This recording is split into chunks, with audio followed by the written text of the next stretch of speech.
I appreciate you taking the time to watch this video, and I'm excited for the opportunity to participate and to be part of this virtual conference. I hope if you have any questions, comments, or concerns, that you'll come to my live Zoom session later and discuss those with me. Geometric group theory traditionally focused about taking a finitely generated group and considering spaces on which that group acted in a nice way. One example of nice is properly co-compacted isometries. This would allow the geometry of the space on which you're acting to give you information about the quasi-isometry type of the finitely generated group you began with. And this group action allowed you to translate between geometric properties of the space and at times algebraic properties of the group. Algebraic topology kind of goes the other direction. Given a topological space, let's associate a group to it and use the group to understand this topological space. Algebraic topology has generally restricted itself to, or classically at least, restricted itself to considering a convenient category. The category of spaces that are locally nice, CW complexes, manifolds. And this allowed much of the machinery, like covering space theory, to give a more full picture of the original topological space. I would like to consider that naturally more complicated spaces arise. Even when you're considering nice finitely generated spaces, nice finitely generated groups, more complicated topological spaces arise. Specifically, one of my favorite examples is the asymptotic cone of a finitely generated group can have very complicated local algebraic topology. For example, SL3Z, Sol, Baumschlag-Solitar, mini Baumschlag-Solitar groups, and many groups with exponential den function will have uncountable fundamental groups. Even more, at every point, every local fundamental group is uncountable. Hyperbolic groups, their visual boundaries, can have very interesting local topology. One-ended hyperbolic groups whose boundaries are one-dimensional and have no local cut points are Sierpinski carpets or Menger curves. That was due to Kapovich and Klanger, I believe. So even when considering nice finitely generated groups, interesting topological spaces arise quickly that have very complicated and large fundamental groups. Mapping class groups of surfaces of infinite type is one example of how classically mapping class groups of finite surfaces have been well studied. There are lots of information and lots of spaces that have been constructed to allow for better understanding of these types of groups. Recent work have led to lots of spaces on which these large uncountable groups, these big mapping class groups, on which they act, that give information about big mapping class groups. I think this is an incredibly interesting topic, and I would love to see more applications of some of the techniques that we'll talk about today to the theory of big mapping class groups. But mapping class groups are my expertise, and so I will be focusing on some other naturally arising complicated spaces. My meta example throughout this talk will be the Hawaiian, which is the null sequence of circles that all meet at a point. And its fundamental group, I'll refer to it as the Hawaiian group. There's nothing particularly special about this example that I'm going to kind of build around throughout my talk, other than it's a simple, easy example to draw, and many of the more general principles that hold true for lots of spaces, it's easy to see in this picture, in this example here. So the two questions that we're going to try and understand is, for large fundamental groups, for uncountable fundamental groups, how do you find spaces on which the groups act nicely? And what tools can we use to study uncountable groups? I have found that often, or at times, uncountable groups will have a rigidity that allows us to obtain more information from them than you might expect from just simply considering the countable analogs. So the free group on three generators is a kind of a countable analog to the Hawaiian group because it's the fundamental group of a finite wedge of circles, whereas the Hawaiian group is the fundamental group not of a wedge of circles, but a one-point union of a null sequence of circles. So topologically, every homomorphism between here in my picture, the free group on ring 3 to the free group on ring 3, F3, every homomorphism between F3 is induced by a continuous map, continuous map between the wedge of 3 circles to the wedge of 3 circles. Every homomorphism is always induced by a continuous map. Turns out that's not true for the Hawaiian group. There are homomorphisms which are not induced by continuous map. Somehow, the algebraic structure of the Hawaiian group is interpreting some of the topological phenomena that we see in this null sequence of circles. It does turn out that every homomorphism between the Hawaiian group to the Hawaiian group is conjugate to one that is induced by continuous map. What does that allow you to do? That allows you to find an embedding of the outer automorphism group of the Hawaiian group into the automorphism group of the Hawaiian group. Thus, the rigidity of the Hawaiian group gives us more structure on the outer automorphism group that allows us to understand it better. And the approach that we're going to use today to understand these spaces is the moral of the story is approximate. I don't understand the Hawaiian group, approximate it by circles, and then take the inverse limit of those circles. I don't understand the Hawaiian earring. I think I said that wrong. I don't understand the Hawaiian earring. I approximate it by circles and take the inverse limit. I don't understand the Hawaiian group. I approximate them by free groups and take the inverse limit. For those of you that haven't considered inverse limits recently, we're just going to only be considering inverse limits on sequences. And what it means is I have a sequence of spaces, either objects or groups, and a sequence of either continuous maps between those spaces or homomorphisms between those spaces. And then the inverse limit is the set of coherent sequences. By coherent, I mean the set of sequences such that the homomorphism or the continuous map tau takes the ith coordinate to the ith minus first coordinate. So let's look at this for the Hawaiian group or for the Hawaiian earring. You have one circle. It's kind of a bad approximation for the Hawaiian earring. You get two circles. It's a better approximation. And you can get a map from two circles to one circle by just crushing the one circle to a point. Okay? And then you get a map from three circles to two circles by just crushing the third circle to a point. And the inverse limit is exactly the Hawaiian earring group. Now, if rather than taking that that circle, the last circle, and crushing it to a point, you map it to some previous circle, then you'll, instead of getting the Hawaiian earring, you'll get the countable wedge of circles. So given some nice polyhedral approximations for my space, sometimes I can take the inverse limits of these polyhedral approximations and get my space back.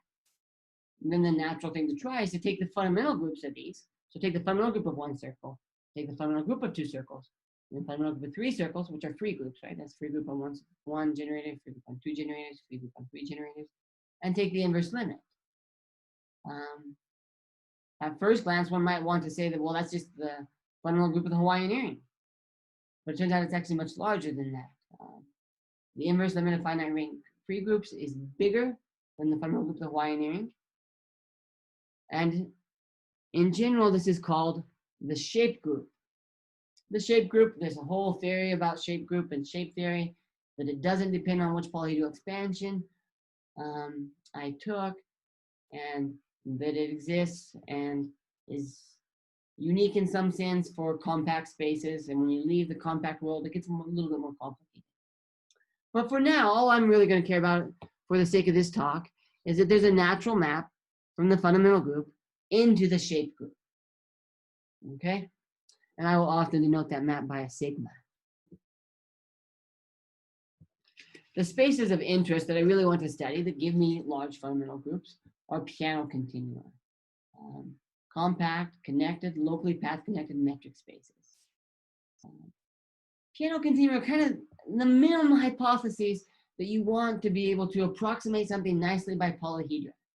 Well, if you're approximating your space by polyhedra, connected polyhedra, then you would expect it to be connected.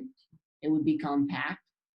And if you want to be able to extract information about this limiting space using the fundamental group, then you would like it to be locally path connected. Spaces which are not locally path connected, it's hard to imagine that the fundamental group gives you much information about that. The space of loops and the space of spheres really won't tell you as much as you would like. Piano continua aren't necessarily locally nice. They can be locally bad, like the Hawaiian earring or the Sierpinski carpet or the Manu curve. Have lots of local algebraic topology. Therefore, they don't necessarily have universal covers, but they still have mini covers. So let's just for a moment, suppose you take a cover, some cover of the Hawaiian earring. Well, then you have an evenly covered neighborhood of the base point, which I have circled in this green dotted disk. And if I take the pre-image of that evenly covered neighborhood, I did get kind of a discrete set of open sets that look like that. And each of those open sets contains a Hawaiian earring, a slightly smaller Hawaiian earring, but homeomorphic to the Hawaiian earring, and embeds by rho star, fundamental, embeds pi 1 essentially into the Hawaiian earring. So the fundamental group of every cover would have to be uncountable. Be a very large subgroup of the Hawaiian earring. And so you couldn't expect all subgroups to correspond to covering space. There's a nice characterization of exactly which subgroups correspond to covering spaces, those which contain span your subgroups if you care. But for now, we just want to realize that lots of subgroups don't. And so our goal is to kind of find a larger class of spaces that kind of interpret subgroups nicely and give me nice actions of my fundamental group on these spaces. Because given a covering space, then you get an action of the fundamental group on the covering space, which is nice and well defined when the covering space is normal. We talked about the shape group and that sometimes the fundamental group will embed in the shape group, but that's not always the case. It's possible to get piano continua, even fairly nice piano continua, two-dimensional piano continua, whose fundamental group cannot and does not embed in the shape group, in its shape group. The easiest example is you take a Hawaiian earring and you cone it. So you have a nice contractible space now. And you do it again. You take a Hawaiian earring and you cone it to a different spot and you wedge them together at a point. Now the fundamental group of that space is uncountable. Any loop that bounces back and forth between the two different Hawaiian earrings infinitely often will be essential, because any no homotopic would have to go all the way down to both different cone points infinitely often, and that wouldn't be continuous. But if I take this wedge of two Hawaiian earrings and take any approximation of it, some nice approximation in any sense you want to think about, some nice nerve neighborhood if you want, or you embed it in A and R, and you take a neighborhood of it there, will be a disk. We'll have trivial fundamental group. Therefore, the shape group, the inverse limit of these of the fundamental groups of these polyhedral expansions will also be trivial. And so that natural map taking the fundamental group into the shape group is trivial and has a large kernel, namely an uncountable kernel. So one must be careful when trying to understand fundamental groups in spaces by considering inverse limits of approximations, because not everything will work out as nicely as you hoped. A covering fibration is a Hare-Rich fibration which arises as the inverse limit of covering spaces. So you think about, you have some sequence of covering spaces whose fundamental groups as subgroups of your original space X get smaller and smaller. The subgroups of your covering spaces are getting smaller. Well, that means that in the inverse limit, it's not necessarily going to be a cover. But this condition that the subgroups are getting smaller implies the existence of these maps tau, which allow me to define the inverse limit E. And E will not necessarily be a covering space. And we'll call it a covering fibration. It will always be a Hurewicz fibration, but it doesn't necessarily have evenly covered neighborhoods. We'll see 3 examples here shortly to kind of give us a flavor of what's going on, okay? But what's interesting about these is they're always fibrations. So you have lots of lifting properties, even though you're not a covering space, which is one of the most commonly, I mean, that's one of the things we love about covering spaces is that they have nice lifting properties. And if your sequence of covers is normal, then the fibration, the fundamental group of the whole space will act on the fibration. And so I'm getting a nice action of my fundamental group on this fibration. So let's do a couple examples. So our first attempt, so let's take the Hawaiian earring and let's attempt to build some sort of universal type covering fibration. What do I mean? I mean, let's just unwrap everything. Let's do the best we can to unwrap everything. So you take the first circle, this circle A1, and you unwrap it to get a line cover. So you get a line with Hawaiian earrings at the integers, and get an A2 here. And these Hawaiian earrings, they start at A2, okay? Well, now I'm going to take and lift over that, and I'm going to unwrap both A1 and A2 as freely as possible. So I'll get the Cayley graph on A1 and A2, on the free group A1 and A2, with a Hawaiian earring at each vertex. And now these Hawaiian earrings, they start at A3, A4, A5. And then you just keep doing this. You keep unwrapping all the loops as you go along. And in the end, you're going to get a fibration, a covering fibration, which I'll denote by E.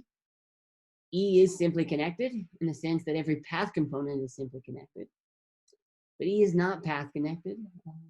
And it turns out that when your covering fibration is not path connected, that you can have different covering fibrations that have, say for this example, I can have 2 distinct covering fibrations, both of which are simply connected. For the circle, you could think about just an easier example. Take the circle and do the solenoid covering fibration. At each stage, it's take the circle and take the double cover at each stage. And in the end, you get a solenoid, which each path component of the solenoid is simply connected. Or you could take the circle and just take the universal cover of it. Well, that's a covering fibration. So here are 2 simply connected covering fibrations for the circle. And we'll see that this doesn't happen for path connected covering fibrations. If both covering fibrations are path connected, then they will be homeomorphic, as long as they have the same fundamental. We'll see that in just a moment. So the next is an example due to Wolfgang Herford. It's kind of like a double cover example. You're going to take the Hawaiian earring, and rather than trying to unwrap everything, because it didn't work completely unwrapping A1, it didn't work. So let's just unwrap A1 a little bit so that A1, A2 is still a loop. And then, or A1 squared is a loop in the first time. And the second time, I'm going to do it so that A2 is still a loop. But A2 squared is a loop, but A2 is not a loop. And so you're going to have it, it's going to look like A1, A2, A2, A1, A1. So that needs to be A2, A2, and this guy should be going A1. So notice this is a sequence of double covers. And in the end, what you're going to get this covering fibration. And what it's going to look like is, so at the first stage, you saw like a doubled interval. And at the second stage, you saw a doubled square with some stuff in it, stuff adorned on it. And the third stage, you'll see a double cubed. And as you go up, all you're going to see in the limit because all this other fuzzy stuff just keeps getting smaller and smaller until it disappears. In the inverse limit, what are you going to end up with is, in some sense, the doubled integer lattice of the Hilbert cube. And it'll be path connected. Because this large edge A1, you only have to cross one time. So the inverse limit will be path connected. One more example. This example, we're going to talk about the closure of the commutator subgroup. And I'm going to make it so that pi 1 of G, this covering fibration, is going to be equal to, oh, I have it written right there. Pi 1 of G is going to be the closure in some topology of the Hawaiian of the commutator subgroup of the Hawaiian group. So what's the closure? And so I need a topology. I need to describe what the topology is. You have pi 1 of, you have the Hawaiian group. The Hawaiian group, it embeds into the limit inverse of Fn. So Fn I can think about as being a discrete group. That doesn't mean the inverse limit will be discrete, but Fn is a discrete group. And then I want to take and endow the Hawaiian group with a topology with the coarsest topology possible, such that this map is continuous. And then I want to take the closure with that topology. I'll call that topology the shape topology. It might not be obvious that that is inherent to the space, but we'll see later that it really is, that it's only depending on the space I had. But what I'm going to do is you're going to take the Hawaiian, unwrap A1 again. Now you're going to unwrap A2 and A1, but you're going to do it so that the commutator is still a loop. And then, so I get like Hawaiian earrings along the integer lattice in the plane. Then the next stage, I'll get Hawaiian earrings along the integer lattice in R3. And you go along, and what do you get? You get the integer lattice in Rn. The analog is the integer lattice in Rn. And this will be path connected and will correspond exactly to the closure. The fundamental group of G is exactly the closure of the Hawaiian group. Closure of the commutator subgroup of the Hawaiian group. Be careful, they're not just commutators. There are things which are limits of commutators that are not actually commutators. So the main theorem of interest is, one of the main theorems of interest is, if rho from E to X is a path connected covering fibration, is a path connected covering fibration over a piano continuum, then E is homeomorphic to this P nabla X at X naught, modded out by the subgroup of the covering fibration. And what is this P nabla? It's the set of homotopy classes of paths based at X naught with a topology, with a shape topology, the topology we've described above. But you can write down the topology slightly easier. You can say the delta distance, or the nabla distance, between two homotopy classes of paths is going to be equal to the infimum of F prime homotopic to F and G prime homotopic to G of the sup distance between F prime and G prime, where the sup distance is just the supremum of the distance between F of t and G of t, as t ranges between 0 and 1. I've written this as if it was a metric. This does not give me a metric on the whole path space. It gives me a pseudometric on the fundamental group, but on the whole path space, it just gives me a, allows me to define balls, which then I can use as a subbasis for a topology. And that the topology that generates is the shape topology. It's exactly the shape topology that we described above. And it turns out that every path-connected covering fibration is exactly homeomorphic to the set of homotopy classes of base paths mod this the fundamental group of your covering space. And you'll notice that this is exactly analog to what holds true for covering spaces. But for covering spaces, you didn't have to assume any path-connected hypotheses, because if you take the covering space of a path-connected space, minimal covering spaces are always path connected.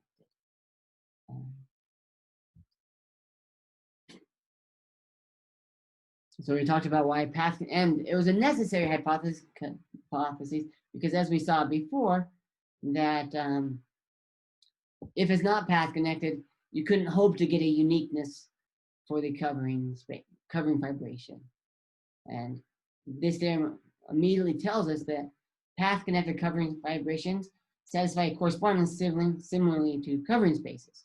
That to every path connected covering fibration, there's a subgroup, and given a subgroup, I can build a path connected covering fibration. But you need to have some additional hypotheses on that subgroup. Not all subgroups, say a trivial subgroup, doesn't necessarily always give me path connected covering fibration. But if I have two covering fibrations which are unique, which have the same fundamental group, and they're both path connected, then they will be homeomorphic. And this might seem slightly strange, like slightly, well, it seems very off the beaten path to say, you know? Let's see if we can bring it all home to something that's more classical. Classically, there's a long-standing open question if the fundamental group of a subset of R3 can have torsion. Seems like a very benign question, right? But it's been open for a long time, and not real much progress has been made. We show that the fundamental groups of piano continuum, the closure of the commutator subgroup, so this fundamental group of G that we talked about earlier, is cotorsion. And what does that mean? Cotorsion just says that I'm out of time, so I'm not going to explain what cotorsion is precisely, but it's a standard algebraic construction that just says that, in some sense, that there are lots of splittings of this group. That anytime I have this group in a direct sequence, I get a splitting. Specifically, if X is a piano continuum in R3, then the homology is either free abelian or it's isomorphic to the direct product of counterlinear copies of the integers with a cotorsion group, specifically the closure of the commutator subgroup. So what does that say about this long-standing conjecture? It says that if the fundamental group of a piano continuum in R3 has torsion, then it has to lie in the closure of the commutator subgroup. So while we don't know whether there is torsion or not, we've eliminated lots of possibilities that the torsion has to be arbitrarily close to a commutator. I appreciate your time, and if you have any questions, I hope you'll let me know in my Zoom session later. Thank you.